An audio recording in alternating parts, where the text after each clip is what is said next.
Hello नमस्कार मंडळी, स्वागत आहे तुमचं माझ्या आजच्या एका नवीन ब्लॉगमध्ये। तर आज मस्त बाहेर ना थोडंसं धुकं पडलं होतं आणि वातावरण पण छान गार होतं। सकाळी खिडकी उघडल्यावर ना जे वारं येतं ना थंड असं ते खूप छान वाटतं, प्रसन्न वाटतं असं सकाळी। त्यानंतर म्हटलं आता घरची कामं करून घ्यावी। जिथे नजर जाईल ना तिथे फक्त पसारा होता। अद्वैतने सगळीकडे त्याची खेळणी, सगळे पिलो वगैरे हे सगळीकडे पसरून ठेवलं होतं। अगदी बॉल वगैरे सुद्धा तो सगळीकडे असं फेकून ठेवतो आणि ते तसंच असतं। म्हटलं की सगळं आधी ते सगळं उचलून वगैरे घ्यावं, गादी वगैरे काढावी आणि सगळं स्वच्छता आधी करून घ्यावी।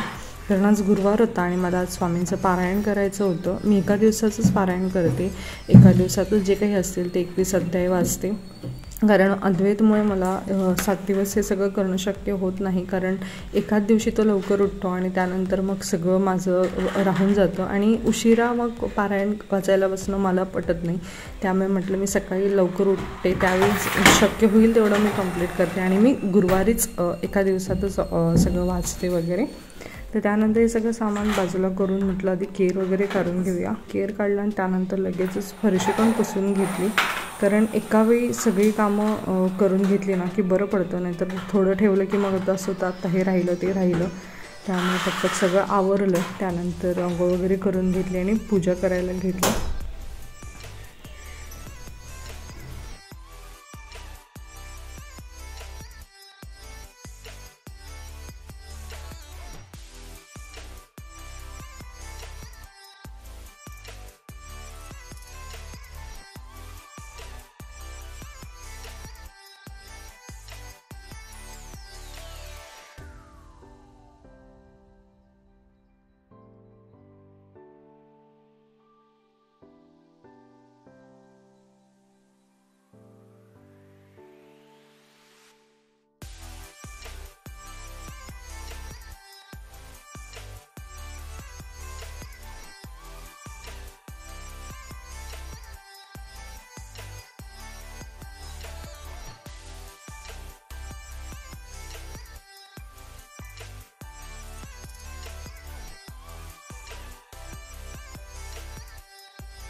त्यानंतर छान पूजा वगैरे करून झाली, पारायण वगैरे वाचून झालं माझं।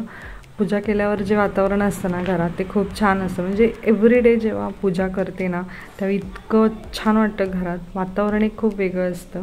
त्यानंतर पूजा वगैरे झाली तोपर्यंत अद्वैताने पण उठले। त्यानंतर मी म्हटलं तोपर्यंत बाहेर रांगोळी काढून घ्यावी। रांगोळी पण खूप छान जशी मला पाहिजे होती तशी आली होती, मला खूप बरं वाटलं रांगोळी पाहून। त्यानंतर मग आम्ही आवरलं आणि ठरवलं होतं की आज मंदिरात जायचं, त्यामुळे आम्ही मंदिरात जाण्यासाठी निघालो। माळखोलला सावंतवाडीपासून एक 8-9 किलोमीटर अंतरावर आहे। खूप दिवस झाले होते मंदिरात गेलो नव्हतो, मग म्हटलं कसं जाऊन येऊया। त्या दिवशी वाढदिवसा दिवशीसुद्धा जायचं होतं, बट त्यावेळी काही पॉसिबल झालं नाही। त्यामुळे म्हटलं आज त्यांना सुट्टी आहे तर त्यानिमित्ताने जाऊन पण यावं। त्यानंतर आम्ही इथे पोहोचलो। इथून आतमध्ये जायला 1 किलोमीटरवर रस्ता आहे, तिथून आतमध्ये साईबाबांचं मंदिर आहे।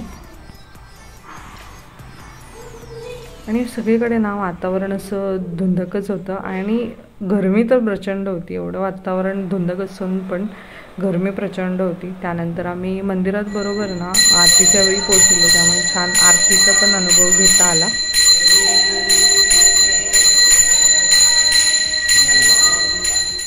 तर छान असं साईबाबांचं दर्शन घेतलं, मन अगदी प्रसन्न झालं, खूप बरं वाटलं. कारण खूप दिवसांनी मंदिरात गेलो होतो ना, त्यामुळे एक वेगळीच फिलिंग होती ती.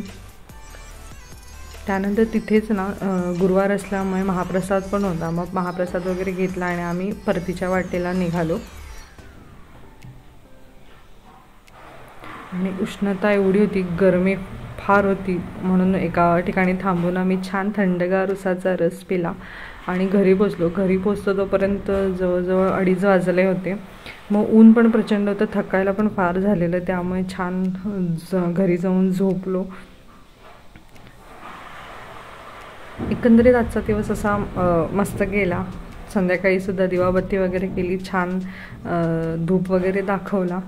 तर आज हा दिवस असा माझा आजचा मी स्पेंड केला. तुम्हाला माझा हा आजचा व्हिडिओ कसा वाटला हे मला कमेंट करून नक्की सांगा. आणि व्हिडिओ आवडला असेल तर चॅनलला लाईक, शेअर, सबस्क्राईब करायला विसरू नका. सोबतच बेल आयकॉन क्लिक करा, म्हणजे माझ्या येणाऱ्या प्रत्येक व्हिडिओचं नोटिफिकेशन तुम्हाला मिळत राहील. धन्यवाद.